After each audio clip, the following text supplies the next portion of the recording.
Un mundo convertido en cementerio. ¡Que arda! ¡Que arda! Un estado que domina con el miedo.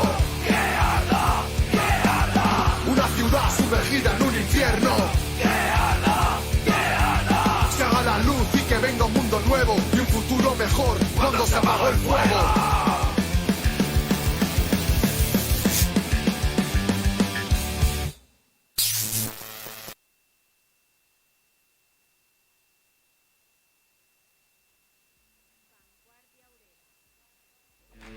Opinión y análisis político.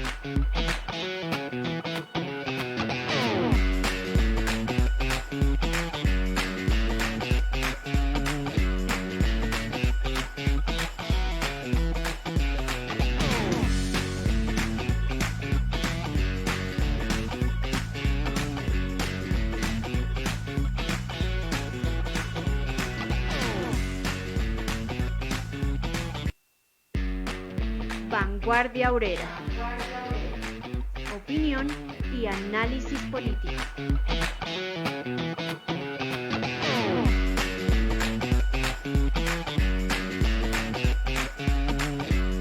Hoy, 1 de marzo, se conmemora el Día Internacional del Reciclador.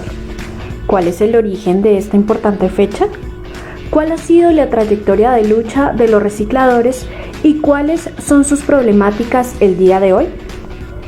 Estos y otros interrogantes serán resueltos en nuestro programa de hoy. Aquí comienza Vanguardia Obrera. Bienvenidos.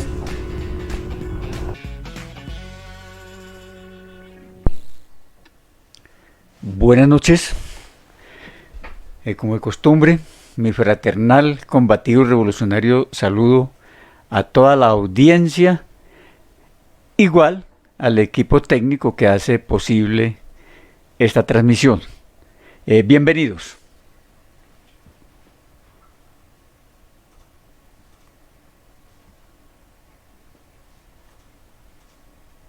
Lo más destacado de la semana.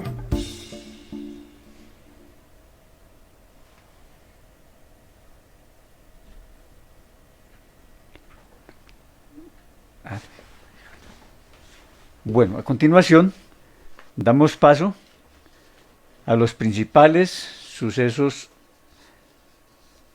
noticiosos de la semana. En esta semana del 22 al 1 de marzo, en cuanto a las noticias nacionales podemos destacar: si tocan a uno, nos tocan a todos. Es el grito de batalla de los recicladores que este 1 de marzo conmemoraron en toda la tierra su Día Internacional, recordándole al capitalismo que los millones de trabajadores de su gremio son una fuerza poderosa del proletariado que con su trabajo y lucha son parte de la fuerza contra la explotación capitalista. En varios países, hoy lunes se reunieron y, desafiando las órdenes del Estado, salieron a las calles a conmemorar combativamente su Día Internacional. Otra noticia: rechazar los planes de retiro en el Cerrejón.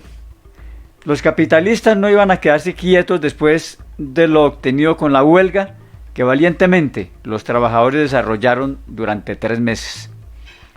La acción terrorista de la empresa debe ser rechazada por el conjunto de la clase obrera. A los trabajadores del Cerrejón Guajira, la patronal les ha enviado 450 cartas en las que los invitan a aceptar un retiro voluntario, o de lo contrario serán despedidos sin justa causa, y con llamadas individuales a sus casas están chantajeándolos como vulgares terroristas en una clara violación a sus propias leyes, práctica a la que siempre han recurrido y seguirán recurriendo. En Bucaramanga, el 25 de febrero, el Sindicato de Trabajadores Sintraldía realizó un mitin en contra de los despidos injustificados de trabajadores que llevan 20 o más años produciéndole ganancias a la empresa Ferretería al Día. El mitin contó con el apoyo de los sindicatos Sintrametalúrgico y Usitrame, así como de otras organizaciones de masas y la ciudadanía en general. En su declaración pública, los compañeros expresaron que hoy levantamos nuestra voz como símbolo de protesta ante las injusticias que se están cometiendo contra la terminación de contratos de compañeros con más de 20 años de labor, una práctica normal y cotidiana en este sistema para el que la clase que produce sus ganancias no es más que material de desecho que trituran en la máquina de explotación capitalista. Mitin de los trabajadores de la fábrica de licores de Antioquia. El 24 de febrero realizaron un combativo mitin los trabajadores de la fábrica de licores de Antioquia, informando la marcha de la negociación del pliego de peticiones, llamando a la unidad y a respaldar la exigencia de estabilidad laboral y alza de salarios. Precisamente en esta empresa, que ha sido una de las que se ha visto, que es una de las que ha visto centuplicadas sus utilidades en plena pandemia y que en lugar de mejorar las condiciones de los trabajadores, ha hecho todo lo posible por desmejorar sus condiciones. El hambre de ganancia de los capitalistas no tiene límites, pero los trabajadores se mantienen en pie de lucha. Masacre en Tumaco. Nuevamente el terrorismo de Estado se hace presencia en la vereda de Puerto Rico del municipio de Tumaco, mientras la comunidad disfrutaba de un picadito de microfútbol. Ingresaron hombres fuertemente armados del grupo Los Contadores y asesinaron a 8 campesinos, igual a lo realizado en la época en que reinaban los paramilitares en los campos. Ya sabemos cómo termina la historia de esta nueva masacre. Familias desangradas por el dolor de perder a sus seres queridos, con temor porque todos esos grupos seguirán sembrando terror y esperando a que llegue la justicia del Estado cómplice, que si acaso llegará 20 años después. Conmemorar la masacre de Santa Bárbara. Ni perdón ni olvido. El 23 de febrero se conmemoró la masacre de Santa Bárbara. El Estado colombiano y el sistema capitalista han utilizado todo su poder para desconocer que hace 58 años abrieron fuego contra los trabajadores de la empresa Cementos El Cairo, hoy Cementos Argos, que luchaban por mejorar sus precarias condiciones laborales. Los soldados arremetieron con golpes y disparos contra los trabajadores y la población. Los trabajadores no olvidamos. No solo consideramos importante conmemorar a nuestros compañeros asesinados, sino también aprender de nuestra historia para elevar la conciencia. Como en el pasado, hoy los compañeros de Sutimac siguen haciendo resistencia y luchando por los derechos laborales de los trabajadores de Cementos Argos y de la comunidad de Santa Bárbara. En el plano internacional, el Myanmar, las protestas no cesan. El pueblo está en las calles todos los días en lucha contra el golpe perpetrado por los militares. Los organismos de represión se han lanzado con toda su artillería para pretender doblegar por la fuerza a los manifestantes. Solo este domingo, 28 de febrero, fueron asesinadas 18 personas y la represión se incrementa ante la mirada cómplice de los países imperialistas. En la India, en el desarrollo de la guerra popular en la India, el 23 de febrero circuló por distintos medios de comunicación el informe sobre el Ejército Guerrillero Popular de Liberación del Partido Comunista de la India maoísta, quienes realizaron un funeral por sus camaradas que murieron en un encuentro en Chhattisgarh. 6 maoístas murieron en un encuentro reciente en la zona forestal del distrito de Kanker. Fuentes del partido dijeron que los cuerpos de 3 maoístas fueron capturados por la policía durante el encuentro. Mientras tanto, los maoístas completaron el lunes el funeral de los 3 cuerpos restantes. Se sabe que el funeral se llevó a cabo bajo los auspicios del Comité de Área de Gangalur. Pablo Hasél. La lucha por la libertad de Pablo Hasél se incrementa. Los compañeros de Acibao Rojo informan este 28 de febrero que los manifestantes se han concentrado a partir de las 18 horas en la Plaza Universidad de Barcelona para reivindicar la liberación de Pablo Hasél, la amnistía total, así como también para pedir la disolución de los antidisturbios de los mozos. La tensión ha ido en aumento, tanto que en la Rambla algunos manifestantes han hecho lanzamientos contra la comisaría de la Guardia Urbana y los agentes se han visto sobrepasados. Por otra parte, algunos manifestantes han rociado con líquido inflamable el Hotel NH de Rambla Cataluña, así como el concesionario de coches del lado. También se han hecho destrozos en varias tiendas, bancos y terrazas y en el restaurante El Globe situado en la calle Aragón con Rambla Cataluña. La lucha por su liberación se ha convertido en toda una bandera contra la falsa democracia y la hipócrita libertad de expresión de la que se ufanan los apologistas del sistema.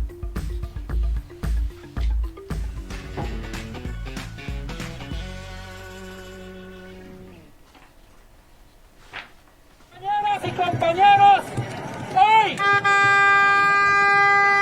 estamos en las calles para decirle al gobierno nacional que la Superintendencia de Servicios Públicos no nos puede quitar con leguleyas lo que nos concedió la Corte Constitucional. Los recicladores tenemos derecho a un pago justo, tenemos derecho a la remuneración y tenemos derecho al pago por los servicios prestados.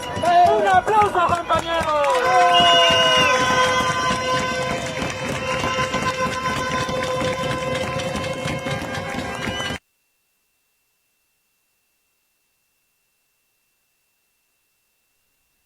Hoy el programa Vanguardia Obrera lo realizamos en homenaje a unos compañeros que han sido ejemplo de tenacidad, de lucha, de organización. A los compañeros recicladores que este 1 de marzo se movilizaron, no solamente en conmemoración de los dirigente de los recicladores, quien muy amablemente la Universidad Libre de Barranquilla, sino por las reivindicaciones como el derecho a ser reconocidos como trabajadores formales con un salario digno y empleo para todos ellos y sus familias.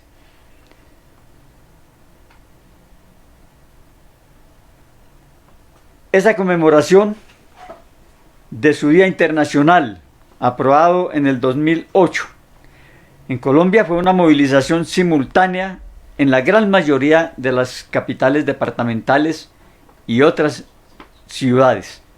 A nivel internacional, en varios países de América Latina, en países europeos y de África. Hoy en Bogotá fue una numerosa manifestación en donde nos ratifican que los derechos no se mendigan, que se arrancan al calor de la lucha organizada, que con la lucha se conquistan libertades y derechos y que con la lucha se defiende. Igualmente, hoy en este programa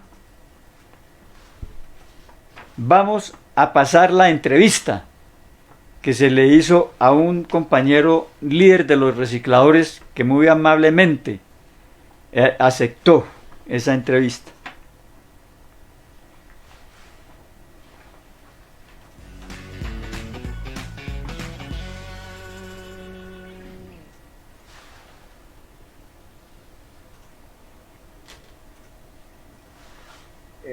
Estamos hoy acá con el compañero Silvio Ruiz González, dirigente de los recicladores, quien muy amablemente nos ha aceptado pues una entrevista. En tal sentido le damos las gracias al compañero por este pues, hecho. Y vamos entonces al grano a hacer pues, unas preguntas. empezando, ¿quiénes son los recicladores? Gracias, compañero. Bueno, los recicladores normalmente son personas de escasos recursos en la sociedad actual y en el orden de cosas actual.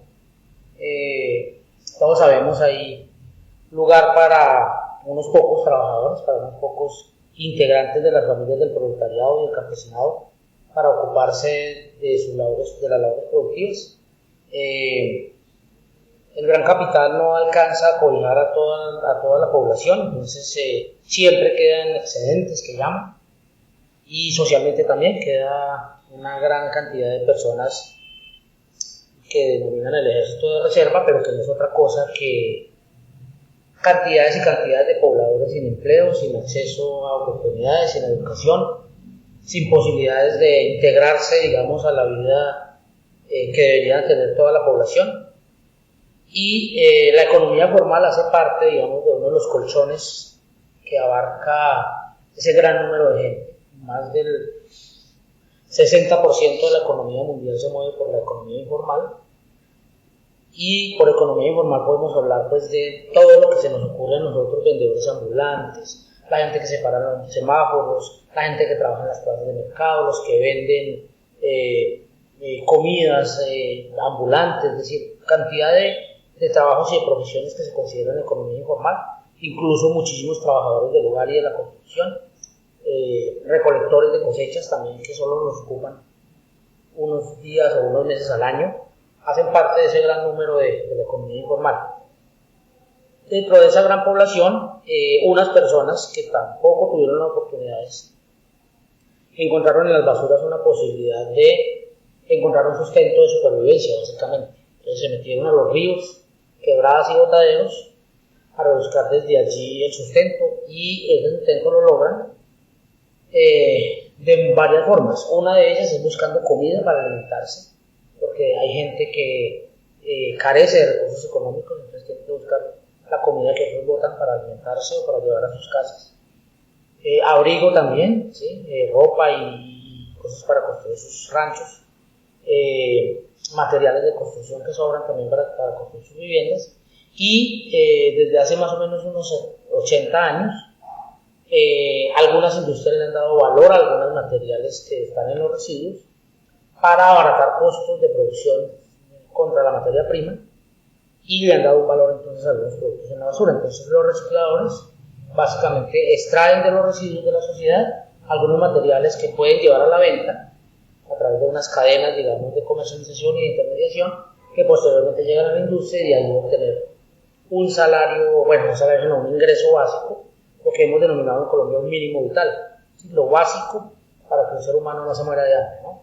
Entonces digamos que esos son los recicladores, básicamente pobladores, casi todos desplazados de las violencias históricas del país, de origen campesino, muchos de ellos, que llegaron a las ciudades solamente a tratar de sobrevivir y encontraron solamente la basura como medio de trabajo.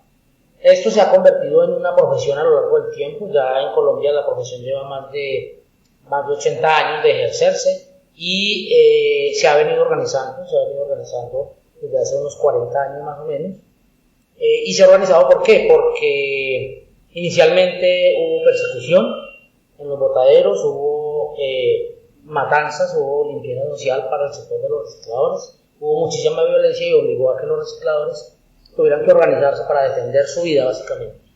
Y la única manera de defender su vida era el número de gente. Entonces se constituyeron organizaciones de economía solidaria, precooperativas, cooperativas y asociaciones. Estas últimas son las que hoy en día más digamos, hay por las diferentes, digamos, políticas que han acabado con el cooperativismo en Colombia, que lo han puesto, digamos, a competir en iguales o peores condiciones que la empresa privada. Entonces ha hecho que los recicladores y otros pobres del país migren del cooperativismo hacia las asociaciones de economía solidaria y de ayuda mutua, ¿no? Hoy en día son más las asociaciones. El reciclador básicamente es una persona que depende del acceso a la basura, mete sus manos dentro de la basura y de ella obtiene su sustento. Por lo menos en un 80-90% de esos ingresos dependen del trabajo en la basura, recupera esperándola, ¿no? Porque hay otros trabajos con la basura, pero que es el servicio público de aseo y otras cosas, pero el reciclador es aquel que extrae materiales reciclables de la basura y de ellos sobrevive. Bien, compañero. Otra pregunta es, ¿cuál ha sido su trayectoria de lucha del gremio del reciclador? Bueno, básicamente yo tenía 12 años, estaba estudiando el segundo de primaria en Manizales. Mi papá se había ido de la casa y mi mamá vendía comestibles en las noches en los bares y tabernas, se vendía comida, albóndigas, papas y gallina. Y un día se enfermó por trabajar tanto de noche y no pudo salir a trabajar más. Nos comimos la empresa, nos comimos la gallina y se quedó sin plata. Y cuando yo me di cuenta, cuando desperté, digamos, de esa situación, es que estaba yendo a estudiar descalzo y sin desayunar. Tomé la decisión de abandonar la escuela y fui a buscar varias alternativas de trabajo en la economía informal, como niño que era. Fui a la plaza de mercado, ahí en lo que hoy es la Universidad Autónoma en Manizales, que había una plaza de mercado. Allí no me dejaron arrimar porque ya había gente trabajando allí. Luego fui a cuidar carros, tampoco, ya había gente ubicada cuidando carros. Entonces encontré en el botadero de basuras que queda en el mismo barrio donde yo vivía, en el barrio Galán, una alternativa. Me fui para allá, veo unos niños que estaban metiéndose al río, observé qué era lo que hacían, ellos se desvestían, se metían en pantaloncillos al agua pues digamos servida, aguas residuales de toda la ciudad. Allí se metían con un plato de comida y raspaban el fondo del río y ahí extraían pedacitos de hueso, de vidrio, puntillas, tapas de gaseosa. Entonces yo le pregunté qué era eso y me dijeron que era bareque, que eso era barequeo. Y que si me enseñaban, entonces me enseñaron, me metí al agua con ellos, al río, y empecé a extraer pedacitos de cosas que quedaban decantados ahí. Con eso pues obtuve 500 pesos en el año 1982. Y con 500 pesos de toda una semana de trabajo metido en el agua desde las 7 de la mañana hasta las 5 de la tarde, pues pude llevar un mercado por primera vez a mi casa y de ahí en adelante decidí que no estudiaba más y que mi mamá no tenía que salir a vender comestibles, sino que yo iba a tener la casa con el trabajo del bareque. Estaba ahí trabajando cuando anunciaron que el botadero se iba a cerrar porque se depositaban más de 200 toneladas diarias de basura a la quebrada Olivares, que iban al Cauca y después al Magdalena. Entonces que se iba a construir un relleno sanitario, pero que ahí no podían estar los recicladores, pero los recicladores no podían estar en el relleno sanitario.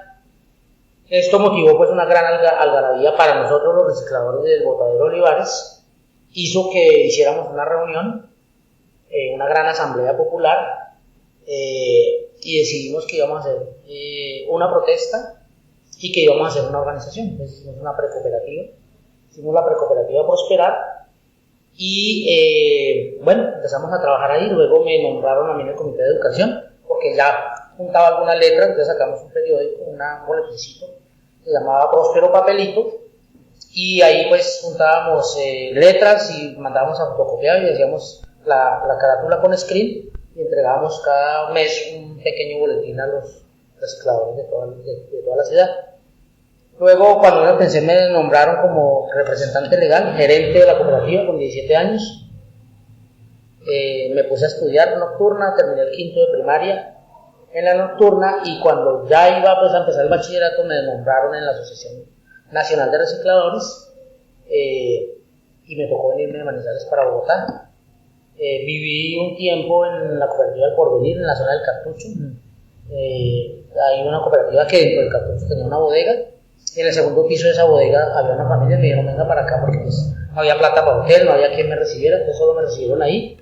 Entonces estuve viviendo unos 3 años ahí en la zona del Cartucho en Bogotá como presidente de la Asociación Nacional de Recicladores, pero me tocaba irme a pie hasta Chapinero, que era donde queda la oficina de la Asociación Nacional, en una fundación que nos acogió. Venirme a pie, entonces me venía a pie y pedía un carro esperado prestado y me volvía hasta el norte nuevamente por la noche. Reciclaba como cualquier reciclador callejero de Bogotá en un carro esperado y al otro día pues tenía por lo menos con qué desayunar y tener los pasajes para movilizarme.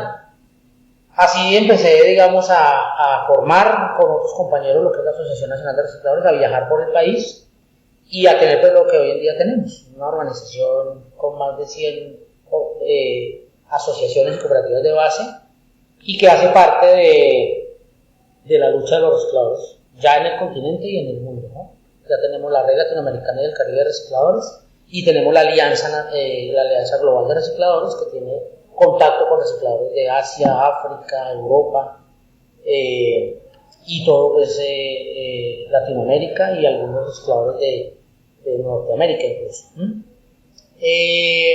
¿Por qué se dio esa trayectoria? Bueno, básicamente porque fui reciclador, porque me comprometí con la defensa de mis derechos como trabajador, como obrero de la economía informal, y porque la organización me dio la conciencia de que solo no podíamos, que teníamos que ser muchos para poder hacer algo, y pues eso es lo que hemos venido a hacer, tratar de juntar gente. Muy bien, compañero. ¿Y cómo ha sido la trayectoria de la Asociación Nacional y de la ARB? ¿Cómo ha sido ese proceso? Bueno, básicamente la ARB surge, que surgió primero que la Nacional, la Asociación de Recicladores de Bogotá surge porque cuando Andrés Pastrana era alcalde de Bogotá, decidió que Bogotá también necesitaba un relleno sanitario, porque antes la basura de Bogotá, de todos los bogotanos, se depositaba en la frontera de la ciudad. Digamos que hay historia incluso que dice que el primer botadero fue en el caño de la calle Sexta, es decir, atrás de la Presidencia de la República. Por ahí hay un caño hoy en día subterráneo, pero ahí había una quebrada y ahí Bogotá depositaba la basura sobre ese caño. Luego el botadero se trasladó a Plaza España. Cuando la ciudad fue creciendo se pasó entonces a Tibabuyes en Suba, y se pasó a Gibraltar y al Cortijo. Es decir, a medida que la ciudad iba creciendo, entonces el botadero también, pero eran botaderos a cielo abierto donde habían cientos de recicladores. Entonces, cuando Pastrana decide que se crea el relleno sanitario de Doña Juana, al sur de la ciudad, decide que allá los recicladores tampoco caben. Entonces los recicladores empiezan también a organizarse por la expulsión del botadero básicamente de Italia y de Gibraltar, y el de Tibabuyes, que eran los tres grandes botaderos de Bogotá.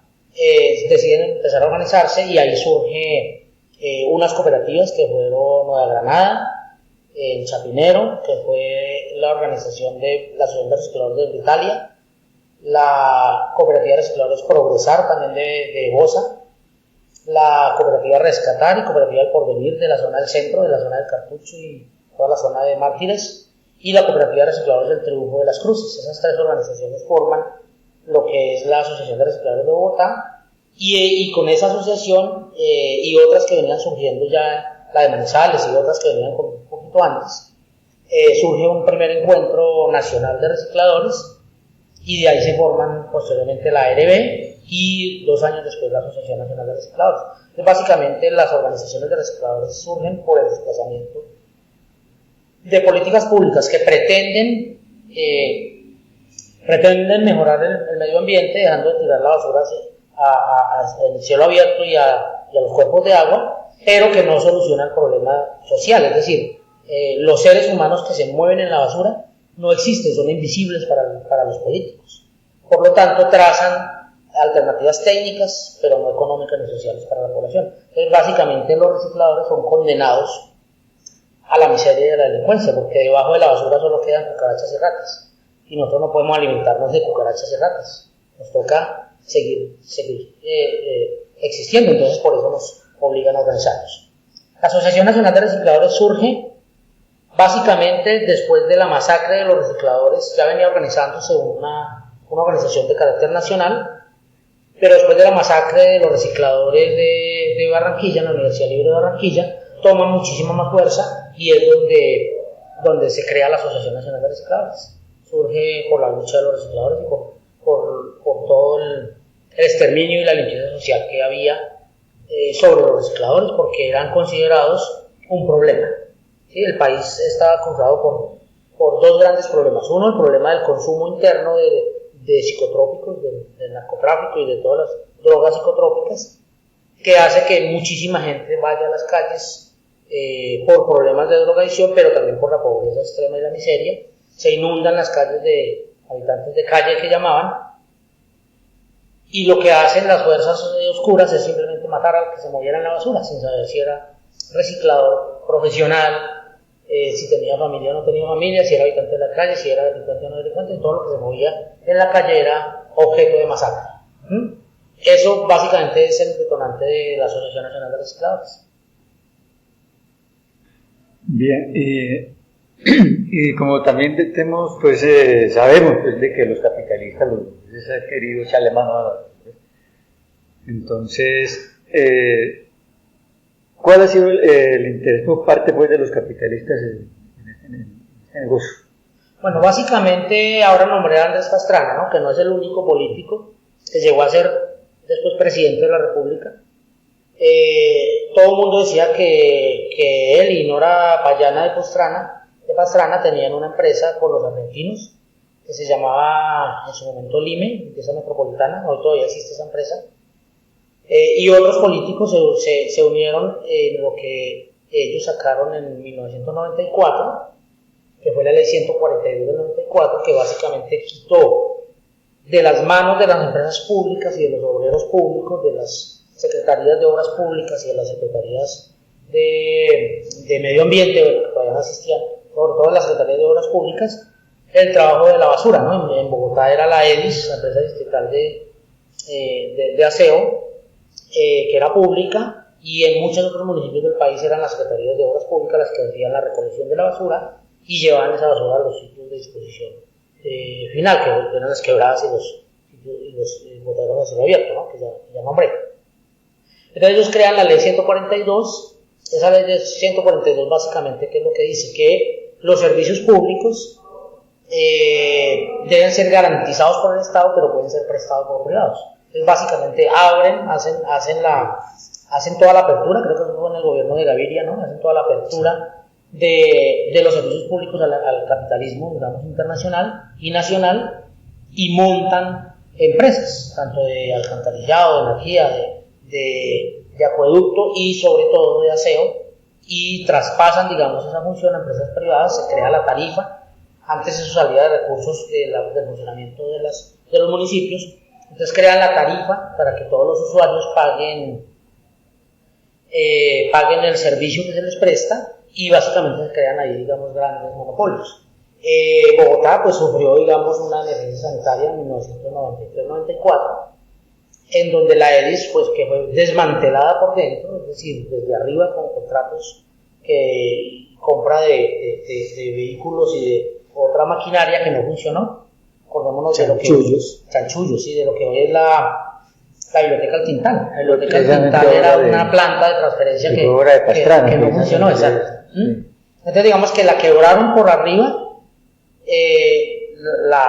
para que ella no pudiera salir a recolectar basura. Entonces Bogotá estuvo inundado 6 meses por basuras en el 93, en toda parte, todos los separadores, las avenidas, claro, la gente seguía produciendo basura porque la vida continuaba, no había quien la recogiera, eran montañas de basura. Ahí vinieron, digamos, las primeras empresas, incluso los recicladores. A través de la ERB prestamos parte del servicio de recoger basura de esa emergencia sanitaria en Ciudad Bolívar, en Bosa y en parte de Kennedy. Pero había la realidad con la que se enfrenta uno en la calle es otra, ¿no? Y había zonas en donde nos tocaba llevar mercado, de las plazas de mercado que pedíamos en las volquetas en donde trabajábamos, íbamos a pedir mercados a las plazas de mercado para llevarle a las comunidades donde íbamos a recoger basura, porque no había basura, pero tampoco había comida. Entonces casi que nos tocaba pagar la entrada a ciertos barrios de la ciudad porque la miseria era tal que no había ni qué comer. Digamos que es de las paradojas que tiene el sistema, ¿no? Ya se acabó lo público, básicamente quedaron empresas privadas, y a partir de ese momento empiezan a haber leyes y normas que pretenden prohibir el reciclaje, o entregárselos a través de licitaciones y de contratos y concesiones, o de prohibirlo a través de comparendos ambientales, multas y sanciones para que nadie más que las empresas privadas toquen la basura. Entonces ahí pues nos tocó dar toda una batalla a nosotros, jurídica, en las cortes, en la Corte Constitucional, en los juzgados, en los tribunales, y una lucha directa en las calles. Es decir, nosotros venimos prácticamente desde el 5 de marzo de 1992, que fue la primera movilización. Desde ese momento todos los años marchamos nosotros.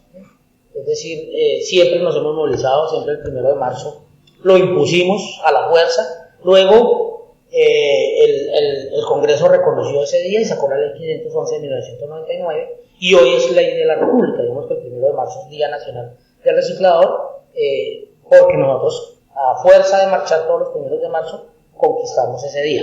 Y luego en el 2008 hicimos un encuentro mundial de recicladores acá en Bogotá, vinieron 37 países y declaramos el 1 de marzo como Día Mundial de los Recicladores. Es por esa situación, tanto porque los privados quisieron arrebatarnos la basura como los políticos. ¿Qué pasó durante la administración de Petro en la capital respecto pues, del trabajo de ustedes? Bueno, básicamente nosotros habíamos conquistado, antes de que Petro fuera alcalde, es decir, estaban en el proceso de elecciones, nosotros habíamos conquistado, ya hacía más de 7, 8 años habíamos conquistado las tutelas. Y entonces, cuando Petro hizo su campaña, dijo, bueno, yo voy a cumplir unas órdenes que están por allá durmiendo de la Corte Constitucional, voy a cumplir las órdenes de la Corte y voy a cumplirle a los recicladores. Lógicamente, pues esto ganó el favor de muchísimos recicladores y muchísimos recicladores lo respetaron, ¿no? Porque por fin un alcalde, o por lo menos un candidato, dijo, voy a cumplir con los recicladores. Entonces eso generó que él, montado, digamos, en una batalla que habíamos dado nosotros, ya él estaba electo alcalde, pero todavía no se había posesionado. En diciembre del 2011,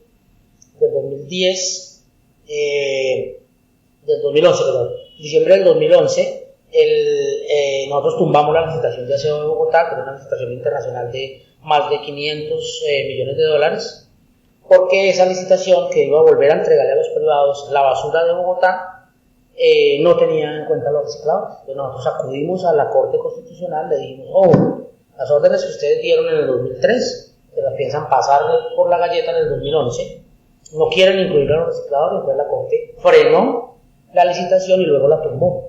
Entonces Bogotá estuvo con prórrogas de contratos, pero con la obligación de reconocer a los recicladores. Cuando Petro entra a la alcaldía dice, bueno, pues ahora sí. Entonces, él aprovechándose de esa victoria dice, bueno, entonces, pero además voy a quitarle a los privados el manejo de la basura. Entonces es donde crea Aguas de Bogotá, o la fortalece más bien Aguas de Bogotá, que era una empresa filial de la empresa de acueducto de alcantarillado de Bogotá, y le da la orden de recoger la basura de la ciudad. Y esto pues generó todo lo que llamaron en su momento la emergencia, que fueron 3 días de caos en la ciudad sin recoger basura, no 6 meses como cuando crearon cuando tomaron la EDIS, sí, sino que 3 días en las que incluso traían basura de otros municipios para regarla en Bogotá. Entonces se causó pues el gran escándalo en los medios de comunicación y Petro fue sancionado y toda la cosa. ¿Qué permitió eso de todas maneras? 2 cosas importantes para los recicladores. Uno, que en solidaridad con un alcalde que dijo que iba a ayudar a los recicladores, dijimos vamos a recoger basura. Y pusimos los carros de caballo y pusimos las carretas y los carros esmerados a recoger basura de las casas y ponerlas por lo menos en una esquina para que cuando viniera la empresa de aseo por lo menos le rindiera la recolección y pudieran evacuar más rápido la ciudad de la emergencia, porque pues, de todas maneras un día de no recoger basura en Bogotá son 7.500, 8.000 toneladas de basura. Entonces los recicladores sin pago, sin ninguna oferta, solamente un acto de confianza, digamos. Como listo, si este man nos va a cumplir, vamos nosotros a las calles también a que vean nuestro trabajo.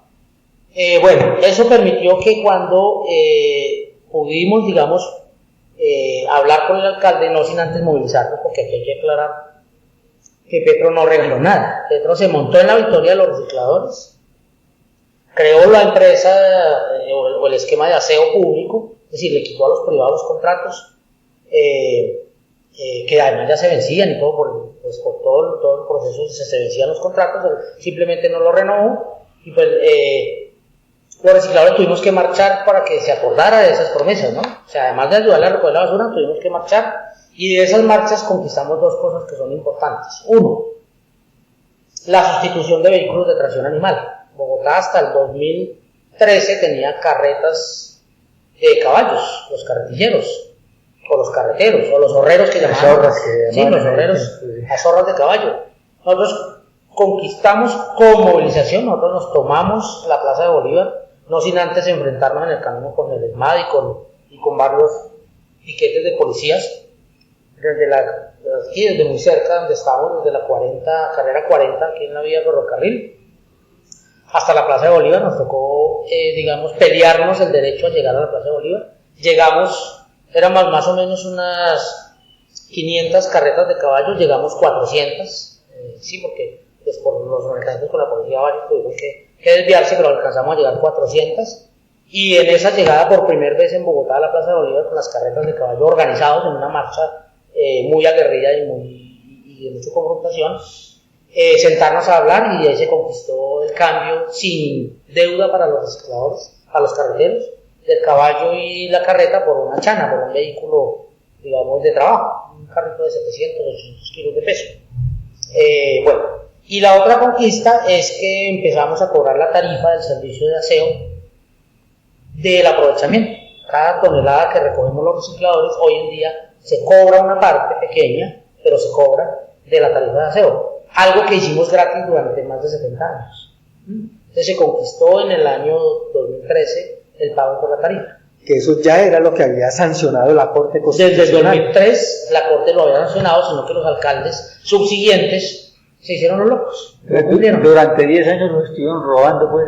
Durante 10 años después de que la Corte sancionó, pero 70 años atrás, el reciclador solo vivió de lo que podía vender al precio que le quisieran pagar, y por eso los recicladores siempre se mantuvieron en una trampa de pobreza, porque no podían ahorrar, y como no ahorraban no les daban crédito, y como no les daban crédito no tenían patrimonio, y por lo tanto tenían que vivir el día a día.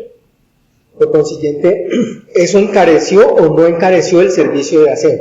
Bueno, aquí hay una cosa muy importante de aclarar, claro, porque es muy fácil echarle la culpa al lado más débil de la cabulla, ¿cierto? Cuando una cabulla se va a romper, entonces uno mira cuál es el ladito que está como más podridito, más debilito, y dice, la culpa fue él. No, la culpa aquí en este caso del incremento de las tarifas, porque sí ha habido incremento con los usuarios, son varias cosas. Uno, que las tarifas de todas maneras se actualizan a los costos, ¿sí? Entonces la tarifa de aseo cubre todos los costos de operación: transporte, operarios, salarios, seguridad social, dotaciones, la operación de las plantas, los combustibles, las oficinas, los supervisores, los gerentes, todo lo que tiene una empresa de aseo privada lo cubre la tarifa, además de la ganancia, porque la ley 142, que fue la que privatizó el servicio, dice que tiene que haber ganancia. O sea, si una empresa privada va a prestar el servicio a pérdida, ni siquiera lo dejan prestar. Es decir, es una vocación para ningún capitalista va a prestar el servicio a pérdida. El capital es eso, se extrae ganancia. Todo está incluido ahí. Pero además el servicio de aseo tiene muchos componentes. Tiene el barrido de vías, tiene el corte de césped, tiene la poda de árboles, tiene la limpieza y el lavado de puentes peatonales y de plazas públicas. Es decir, todo lo que sea limpieza urbana va con cargo a la tarifa. Incluso la limpieza de rondas de ríos y quebradas va también con cargo a la tarifa de aseo. Pero además en Bogotá hay una cosa que es, extraordinariamente, cruel, y es que nos cobran un servicio de disposición final.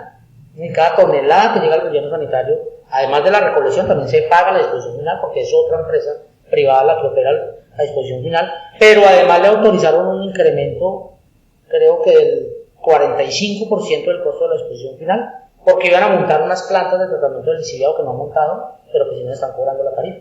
Más, efectivamente, la tarifa de aprovechamiento, porque los recicladores toda la vida lo hicieron gratis. Entonces, toda la conjugación de todos los servicios que tiene el aseo, más la disposición final, más el incremento por el tratamiento adecuado de los lixiviados del relleno sanitario y los gases, ¿no? Más el pedacito que le toca a los recicladores, claro que hace que el usuario pague hoy en día una tarifa más costosa, pero no es una cosa exclusiva del aseo. También se han incrementado las tarifas del gas, también se han incrementado las tarifas de la energía, ¿no? Es decir, en general, los servicios públicos son costosos, son de los más costosos de Latinoamérica. En general, los servicios públicos. ¿Cómo afectan todas las reformas del régimen a los recicladores? Bueno, básicamente, después de conquistada el derecho, digamos que son 4 derechos básicos los que protegió la Corte Constitucional por la pelea de la Asociación de Recicladores de Bogotá, sobre la que puso las demandas en concreto. La Corte Constitucional dijo: los recicladores son una población vulnerable, tradicionalmente desconocida e invisibilizada por el Estado y por la sociedad.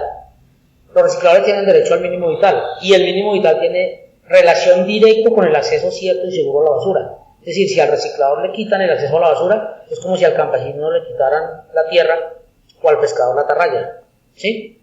Es decir, si el reciclador no puede acceder a la basura, no tiene cómo sobrevivir. Y de ella depende su mínimo vital. Y la otra cosa que dijo la Corte Constitucional es que a los recicladores deben pagarles porque prestan un servicio, en condiciones diferentes a los empresarios de la basura. Y eso es lo importante de la decisión, que la decisión la decisión de la Corte Constitucional no protegió el servicio de aseo, no protegió la actividad del reciclaje ni la industria del reciclaje, protegió la actividad de supervivencia de los recicladores como se presta y como se prestó tradicionalmente, con costales, con carretas, con carros esperados, con carretillas, con motos. Sí, es decir, como se prestó tradicionalmente una actividad informal, así lo reconoció la Corte. Entonces eso es lo que le da piedra a todo el sistema, a todo el esquema, desde que cómo le metimos nosotros una actividad informal a un servicio público. Entonces, una vez reconocido eso y una vez salidos los decretos que tuvieron que sacar porque la Corte Constitucional ordenó que el gobierno nacional se pusiera serio, que así como Petro había podido pagar en Bogotá, que eso le costó casi que la salida de la alcaldía también, eso malo del aseo fue lo que le costó la salida, ¿cierto? O la persecución, digamos, en su momento, que eso que se había hecho Petro en Bogotá tenía que hacer en todo el país, entonces que el gobierno se pusiera serio. Entonces el Ministerio de Vivienda sacó el decreto 596 que obliga que en todo el país se le pueda pagar a los recicladores por servicio de aprovechamiento a través de las organizaciones de recicladores. Pero una vez montado eso, prácticamente empezaron de una vez a perseguir a los recicladores. Entonces tenemos una persecución grandísima por las toneladas, que si las recogemos, que si no las recogemos, que por estos recicladores, que si están en el censo, que si no están en el censo municipal, que no manejamos nosotros, sino cada municipio.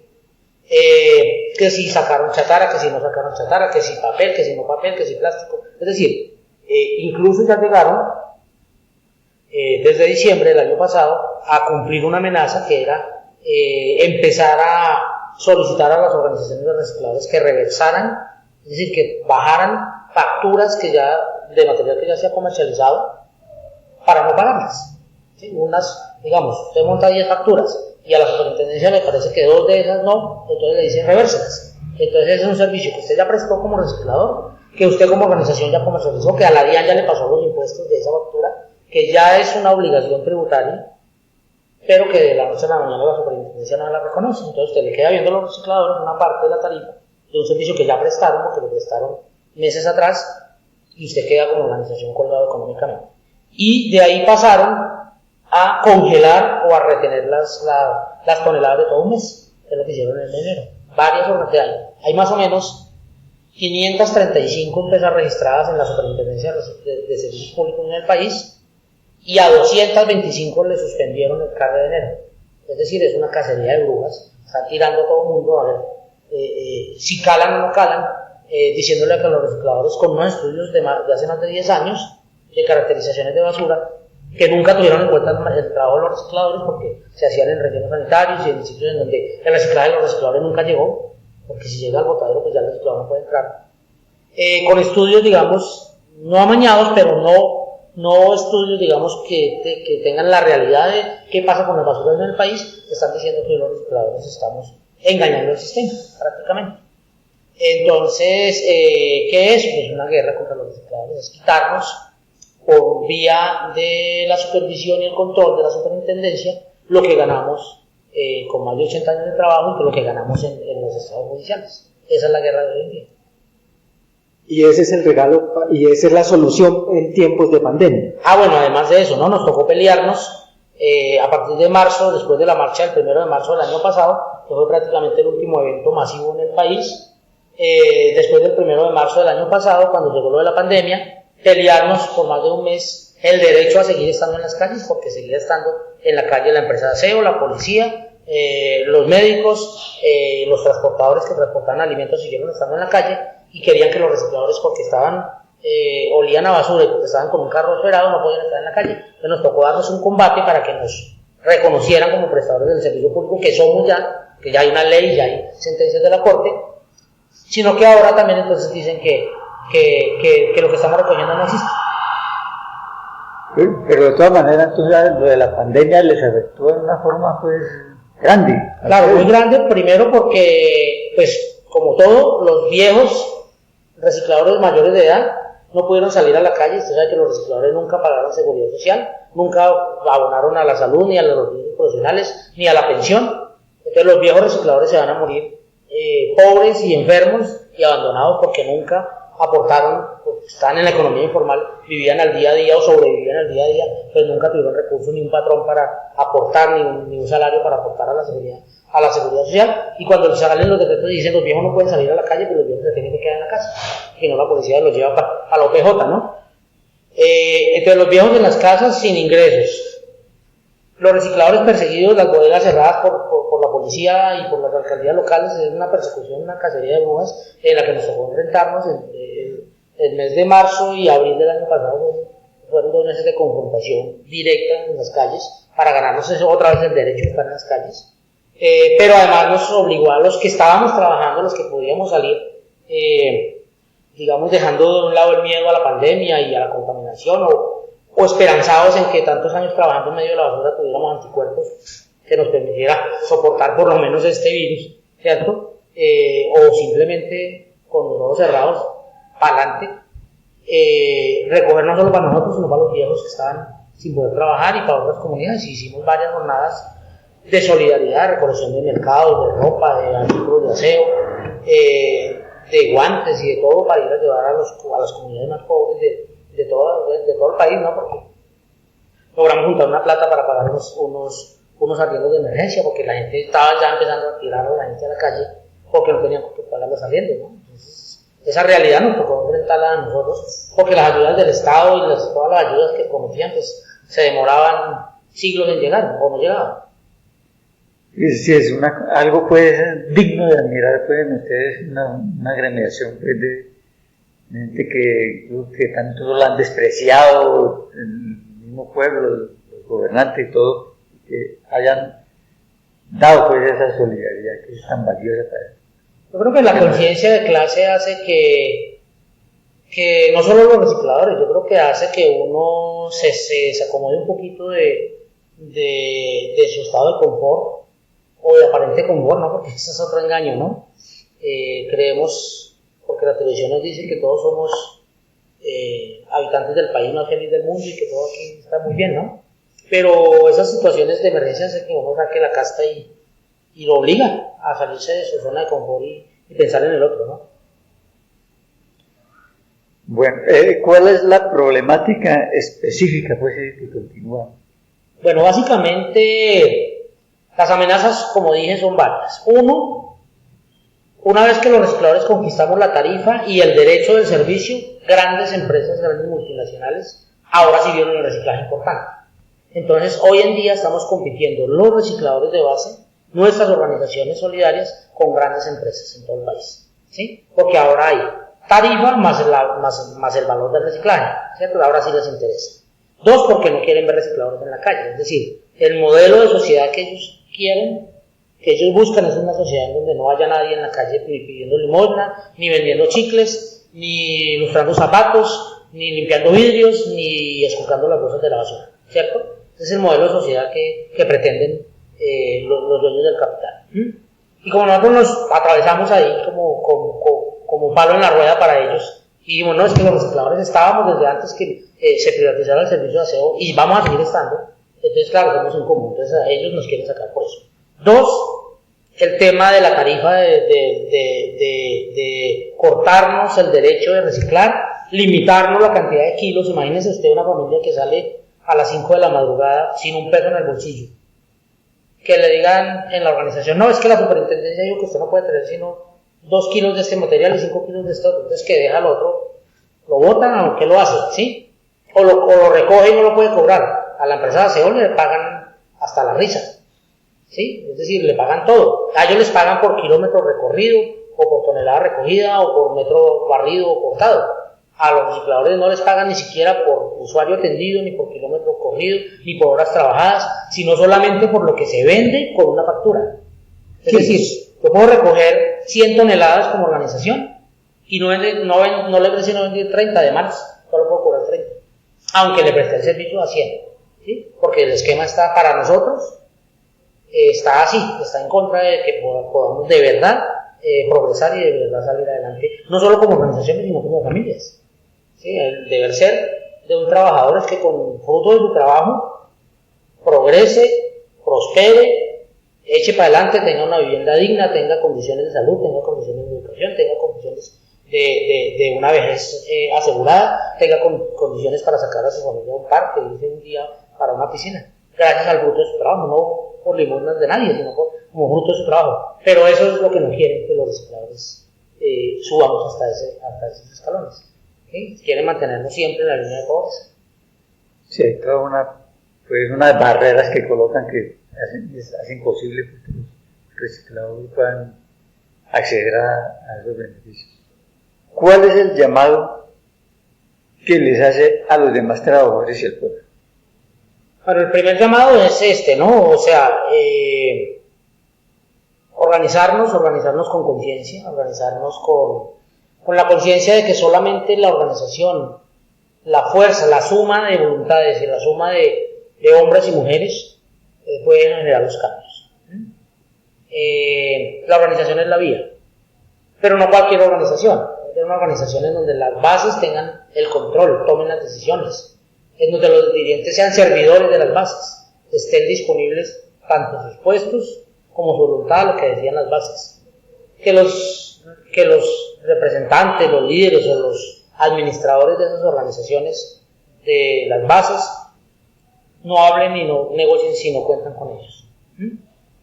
Es decir, siempre hay que ir a la base para que las bases tomen las decisiones y volver nuevamente. Y si las bases no aprueban, de malas, no hay acuerdo. ¿Sí? Hay que movilizarse, siempre hay que movilizarse. Cualquier amenaza contra un sector, contra una población, contra una organización, la única manera de tratar de revertirla es en las calles. Es con la huelga, es con el paro, es con la movilización, es con la marcha, es con el mitin. No hay otra forma. Organizados, defendiendo unos intereses comunes. No podemos defender 400.000 intereses, porque si no, cada uno se vuelve uno de 400.000, cada uno por su lado. Toca que cada uno defina 4 o 5 intereses básicos que sean comunes a todos, y sobre esos, una vez conquistados esos, ahora sí, cada uno empieza a ver cómo resuelve los otros 400.000 problemas que tiene. Pero por lo menos 3 o 4 principios básicos hay que defender colectivamente. El llamado entonces es a ese, ¿no? A la unidad, a la organización, a la lucha y a la movilización. Muy bien, compañero Silvio. ¿Cómo ve usted la perspectiva del paro nacional? Bueno, digamos que las cosas se van, digamos, agudizando. La opresión sobre los trabajadores, sobre los campesinos, sobre los obreros, sobre las masas populares sigue creciendo. Ya pues hay estatuto de seguridad democrática llamado ahora estatuto de movilización pacífica y no sé qué cosa, ¿cierto? Entonces ya van a regular también hasta las marchas y las movilizaciones para que no protestemos, para que no salgamos a luchar nuestros derechos y nuestros intereses. La opresión por parte de los patronos sigue siendo encima de los obreros. La opresión del gobierno con la reforma tributaria que se nos viene nuevamente sobre la clase trabajadora es muy grave. La situación de la salud es crítica en nuestro país, no está ni siquiera preparado para aplicar unas inyecciones, unas vacunas, mucho menos para atender de verdad una emergencia sanitaria como la que estamos atravesando y las que se vienen, con las mutaciones de los virus y con los otros virus que van a venir. Es decir, la situación es de caos. Eso obliga necesariamente a que las masas se movilicen.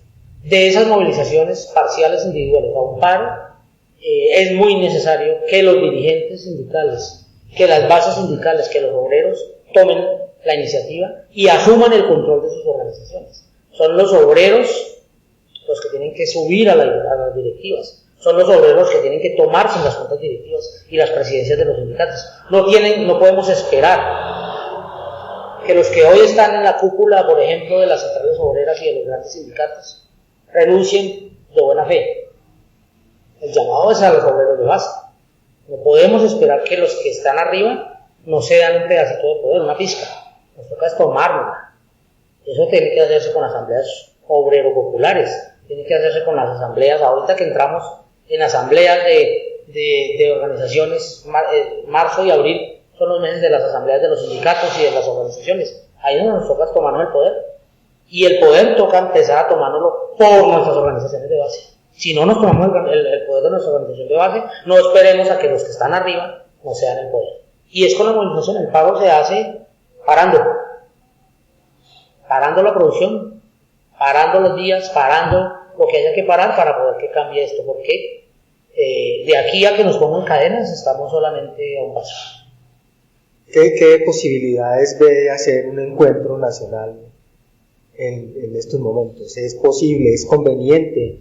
Es necesario hacer un encuentro nacional, y bueno, pues hay redes sociales. Si a la gente le da miedo juntarse por el virus o por restricciones de transporte, pues una asamblea de 2.000, 3.000 personas por una plataforma informática es posible de hacer. Y si somos un poquito más arriesgados, pues juntémonos 200, 500 personas, hagamos una gran asamblea popular y decidamos como pueblo, decidamos como clase obrera y como campesinos y como indígenas y como trabajadores el futuro que queremos para nuestro país. Está en nuestras manos, no podemos esperar que los de arriba nos concedan ese derecho a reclamar lo nuestro. Bueno, compañeros, sí, de todas maneras, yo creo que ya es suficiente, ya tiempo pues se nos agota, y nuevamente pues gracias por haber aceptado pues, esta entrevista, y muy importante pues todos los datos pues que nos da y los mensajes pues que le deja a los trabajadores. Solo una cosita más, contarles que esta movilización no es de Bogotá, es una movilización nacional y mundial. Estaba precisamente contando que los recicladores de Sudán, de Sudáfrica, de la India, de Francia y de varios países de Latinoamérica se van a movilizar, se está movilizando este 1 de marzo, porque hay cambios de horarios. Sí, estamos en un planeta que es muy grande, el uso horario es diferente, entonces hay movilizaciones simultáneas de los recicladores en todo el planeta. Bueno, eso está muy bien. Muchas gracias, compañero. Muchos éxitos y para adelante. Gracias, compañeros. Sí, de todas maneras, pues, nuevamente el reconocimiento por esa lucha tan grande, tan titánica que han tenido que dar ustedes para lograr, así sea, eso mínimo que han conseguido. Lo que ha sido, pues, a pulso. Así es.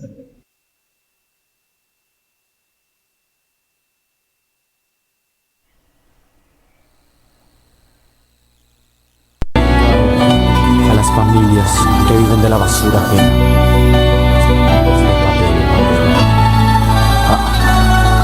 La luna nos cubre, a pobres, a ricos, a ciegos, a vivos, a tobillos, caramelos, acertijos. Niños juegan con robot y dinero en sus bolsillos. Otros con pegante, pa' suco y pa' adelante. Otros que sueñan en copas mundiales. Unos reinan en castillos de cartón. Da su mano al amor, ilusión, diversión, no amanece.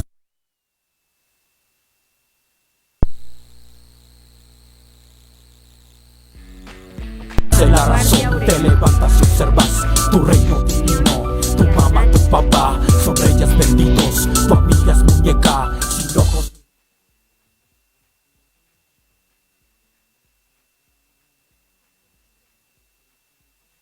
Esta lucha titánica que han venido librando estos compañeros. Igualmente, hoy es necesario que todos nos movilicemos, que aportemos, que apoyemos al bloque por el paro nacional indefinido para sacar adelante ese objetivo, porque solamente con esa unidad vamos a hacer que este gobierno criminal en cabeza de Duque responda a los derechos, a las reivindicaciones de los trabajadores. Igual los recicladores tienen mucho que aportar, así como han venido luchando duro, titánicamente por lograr sus reivindicaciones particulares, tienen mucho que aportarle al conjunto del movimiento obrero. Y lo mismo a la lucha general por la emancipación de la clase obrera y en la construcción del partido que tanto hoy necesitamos, y que precisamente por eso estamos en esa campaña de organización. Porque recordemos que si no hay partido, no habrá tampoco revolución. Entonces es una necesidad imperiosa. Y así damos hoy por terminado este programa de Vanguardia Obrera, no sin antes dar los agradecimientos a todos los compañeros que participaron con sus inquietudes, con sus aportes, y los esperamos entonces a la próxima emisión. No olviden enviar sus comentarios. Buenas noches, compañeros.